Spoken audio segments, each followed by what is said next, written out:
Good evening. I wanted to talk to you tonight about a place called the Black Mountain.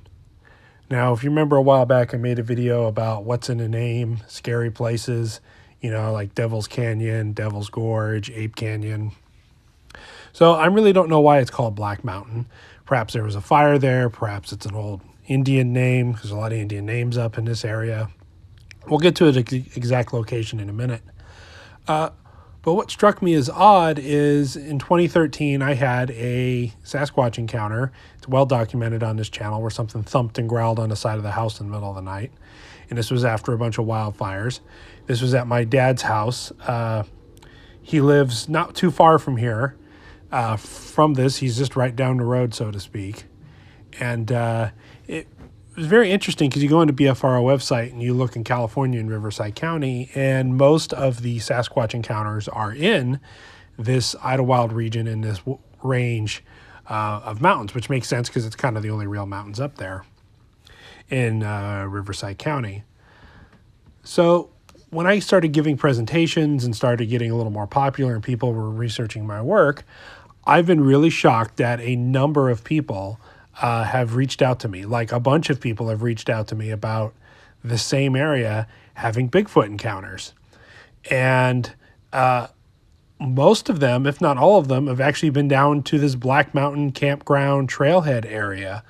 It's a pretty big area, but it's just surprising that it's been like 5 or 6 different people have all come to me in this big mountain range and told me about this one area that they've had creepy encounters or saw strange things.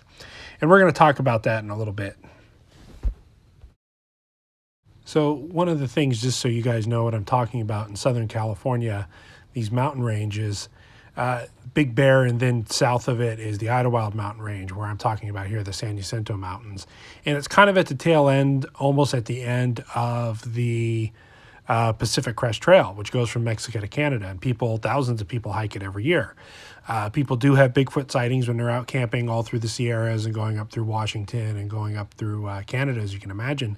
But all the way down through Southern California and through the desert regions, people have seen Bigfoot. People have seen other cryptid creatures and had strange things happen to them, just like most people who spend enough time in the woods. Although you'll talk to people who say they hiked the whole thing and never saw anything odd. Maybe they got lucky. Maybe they're ignoring it. Who knows?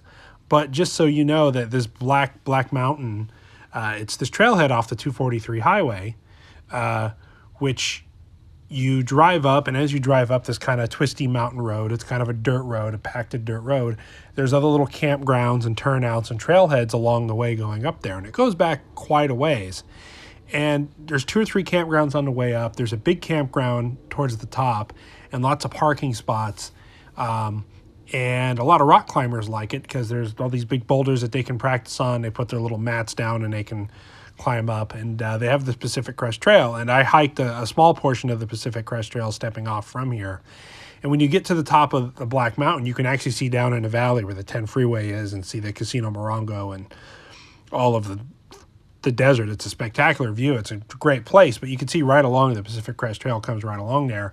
And this is a few miles north of town of the Idlewild and a few miles north even of Pine Cove, which is kind of a sub-community of Idlewild.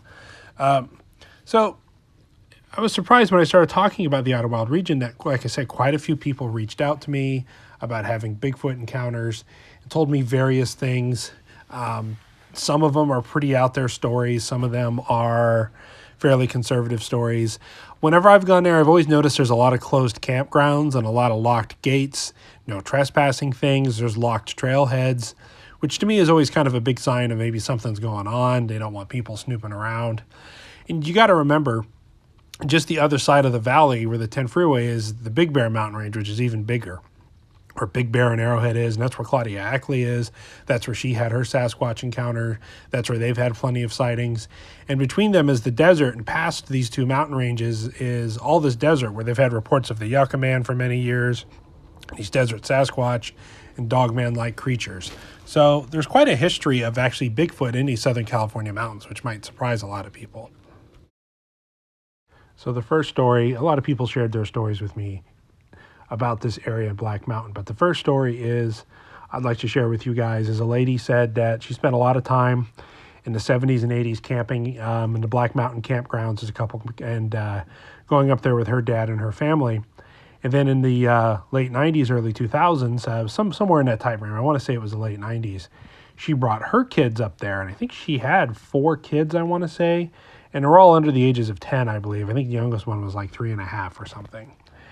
And she just went up there for the day, packed some sandwiches. And I think she stopped at the ranger station trying to remember where it was because it had been years. A brave lady taking 4 kids out in the woods by herself, just trying to wrangle them. And what she did is she talked to the ranger station, and they said, overnight camping at one of the lower campgrounds is you can't really do it right now, but you can park if you want to hike around and look around. And so that's what she did. She brought her kids up there, and she got a very eerie feeling when she got out of the car. The campground was empty. There was nothing going on. Some big logs looked like they were moved around, like around campsites and stuff like that, and crossed over. She looked, and there was quite a few trees that looked like they were pushed over into X patterns, and it looked like the campground was not very well maintained. And I guess there was a trailer there for the park ranger, or the person who takes care of the campground, and it looked pretty well deserted, like no one had been in there for a long time. So she said it was this kind of creepy abandoned area, like it wasn't really maintained, with big logs drug around and stuff like that. And then when she was there, she started hearing things in the bushes. And then she wasn't really a Bigfoot person, so she didn't describe it as that, but she heard this kind of banging sound. She said it sounded like logs and trees clacking together, or someone hitting a baseball bat against the ground, or clacking rocks. She kept hearing it all around in the campground area because it's all on a mountain hillside. She kept hearing it from farther up, and then she'd hear another one from farther down, and she was just remember trying to think to herself, what animal does that? And then she heard things moving into bushes up above her. She could hear things, a couple hundred yards up the hill moving around. And her kids were playing and jumping on rocks and picking up sticks and running around, and all the kids' things to do there. And she was getting a little weirded out. And then she kept hearing some whoops. She kept hearing strange whooping noises. It sounded like a human, but bigger, imitating handled, like if a person, like a really huge guy, was trying to do like an owl call, like a whoo, whoo. And she was just really weirded out because she was trying to figure out what was going on. It was the middle of the day. And she said, okay, well, let's get moving. So they started walking down this one trail. And she got to this one trail, and she saw all these weird sticks, like hanging from tree branches, like the withes of tree branches hanging from other tree branches. And they weren't trees anywhere around there. She found all these strange rock circles, like campfire rings, but there was no fire.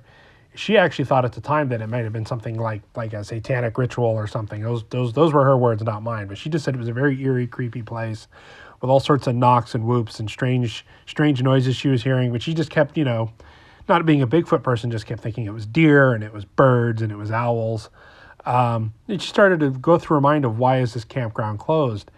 And then what really got her is she kept finding what she found out later were deer bones, because I guess she found like an antler stuck up in one of these trees, and she found some other bones on the ground, and they were wild animal bones, and she found bits of fur that were also hanging from the tree, not like torn up on the ground like coyotes had got to it, or a hawk had got to it, but like parts on the ground and feet and, stuff from animals that were torn up. And she saw this, and her kids were like, Mom, what's that? And she got really freaked out by this, and she could hear stuff moving around in the bushes, and she kept hearing weird whoops and more knocks and stuff. And by this time she got really freaked out, and she moved her kids down to the trail and got back in her car. And as she was going back to the car, she swears something else was pacing her down the trail, because she'd take a bunch of steps and the kids would get distracted, and she'd have to kind of shove them along and pick up and carry one. And then she'd hear more footsteps behind her. And, after seeing the bones hanging from the tree and these big logs drug around, she was quietly freaking out in her mind. But for her credit, she was trying to hold it together for her kids. And I guess she got back in the car and drove out of there, and was like, okay, closed, creepy campground, logs moved around. She didn't know what to make of it. For the longest time, she actually thought it was some kind of devil worshippers or some kind of strange thing going on, hermits living up there. She didn't know what to make of it. So that was the first story. And she called me, she emailed me a few times. And then we talked on the phone a couple of times, and she was in tears. She could tell she was reliving it. It still freaks her out. She was telling me she wanted to get her husband or have me meet her up there or somebody and bring a gun and go check it out because she was that scared of this place, and she hasn't been back up there since. So that was the first story I wanted to share with you guys. So the second story I want to share with you guys was much more recently than the late 90s. I guess it was a couple years ago. This lady approached me. I believe it was at UPARS, LA, when I was giving the 10 Types of Bigfoot talk there. The lady lit up because I told her about, I'd been in Idlewild, and that's where I had my encounter. And lo and behold, she was telling me about Black Mountain. And she'd been the third or fourth such individual to tell me about it at that time. And then a couple more talks and other meet and greets that I did. I met other people who were telling me about the same area. But anyway, her story, a lot shorter, was her and her husband were driving up there. I think they were staying in Idlewild for the day. Or for a couple days, and they went up Black Mountain because they heard trails, and I think they wanted to look for wild flowers. And they were driving up the road, and then they could see this ridge line above them, and she sees something huge, and she instantly thought it was a Bigfoot. Being into a paranormal stuff, she already kind of knew Bigfoot and kind of had some idea of what they were. So she stopped, and then right above the ridge line from where they were, she says she could see it. And she could see it walking past her along the ridge line, kind of going through these trees. And she could see branches bending and stuff like that. And she tells her husband, stop. And they're both looking out the window, and she picked up a little pair of binoculars, and she was looking at it, and she could see it as plain as day. Well, the bizarre thing was her husband could not see it. Now, this lady, I don't know, you could claim mental illness, you could claim whatever you want. I don't think that's the case at all. I think she was telling the truth. Her husband could see the branches moving, and he knew something was up there because he could see the branches moving. And I guess when they got out of the car, they could hear something moving around up there, but he couldn't see it. And she was just like, it's like 8.5 feet tall, and it's going from trees to trees up there, and it would stop. And I guess at one point it looked down at them, and it was kind of just moving through the trees, and it was just very, very strange. It was like she could see it, but her husband couldn't. And then she said later in her travels in the paranormal world that she thinks it was something interdimensional or some kind of a spirit or something very strange going on, that she could see it. There's physical evidence of it being up there with things moving and sounds being made, but she could see it with her eyes and her husband couldn't. Yeah, very strange. I've had a couple other stories of people telling me that they heard things out there camping. I had one person come up to me, told me that their stuff was gone through in the middle of the night, that they were out there camping, and their cooler was gone through. Stuff was taken out of the cooler and set on the picnic bench, but nothing was taken. And they heard other stuff, and the guy heard something walking around at night, and he just thought it was a deer. But then something very, very quietly took stuff out of the cooler and looked around and looked through it. And he said he had beer, he had lunch meat, hot dogs, stuff that, if you were going to steal food, or if it was a homeless guy or something looking for something to eat or for beer, he said they would have taken the beer, but he said none of that was touched, as some of it was placed oddly outside there. And he said the entire time he felt like he was being watched and got creeped out. And said that he heard a couple what he described as tree knocks. And and he said that was an odd encounter. A couple other people have told me that they've saw and had strange things going on up here in Black Mountain. So I wanted to break down these encounters for you real quick here. We don't want this video to be too long. I'll probably do a part 2 and 3, share some more stories. I also do want to do an investigation since it is pretty close to my dad's house. Want to go out there. I'll probably go armed and have a GoPro camera and sniff around some of these campgrounds and hike down some of these trails and see if there's anything to it. The first story was probably almost 20 years ago now, with the strange sticks and trees and logs being moved around. But I have noticed that there are quite a few closed campgrounds up there, and different things going on, which always kind of struck me as odd. I think a lot of times when you find closed roads or closed campgrounds that normally are open, especially in busy summer months, I think sometimes that's a cover for Bigfoot or other cryptid activities or strange things that we don't understand. And also, when it comes to these encounters, if we want to look at things really objectively and even throw Bigfoot out the window and say, there's no Bigfoots up there, the finding bones in a tree and large logs scraped around and finding large logs drug around, and finding tree structures, and finding and hearing knocks in the woods, and just being generally creeped out and feeling of being watched. You got to say something strange is going on in this area. Now, when I went up there, it was kind of before I heard a lot of this, and it wasn't really going through my mind, to be honest. But I didn't really stop and take a look around. We went up to the top, my wife and I, and looked around at top, and we're like, wow, this is the remote woods up here, right along the Pacific Crest Trail, which a number of people have gone missing there over the years. It's kind of sad to say as well, kind of missing 411 stuff.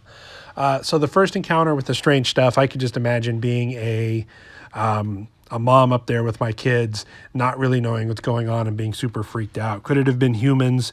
Could it be something else going on? Could it be a cryptid creature like a Bigfoot or something? Absolutely. I mean, I am a believer. I don't even say I'm a believer. I'm a knower. I know these creatures exist, and they have a history of being up there, so they could be a good suspect in it. As far as the second encounter of them materializing and the lady not being able to see it and the husband being able to see it or not being able to see it, and she could, I don't know what to make of that. That sounds really out there to me. But like I said, I try to believe everybody, not necessarily believe, but always try to listen to everybody, I should say. Everybody should be heard. You should always file it, even the real bizarre accounts like this. Something's going on. Is it something interdimensional? Is there some kind of witch doctor stuff going on up there? Is there a gas leak making people hallucinate? I don't know. It's all good questions. But I find it very fascinating. Like I said, I'm going to do another part to this video one of these weeks when it's not too snowy or too bad. I want to go up there and take a look around. And that's it for today, folks. Hope you enjoyed the video. Lots more coming up. Please stay safe out there.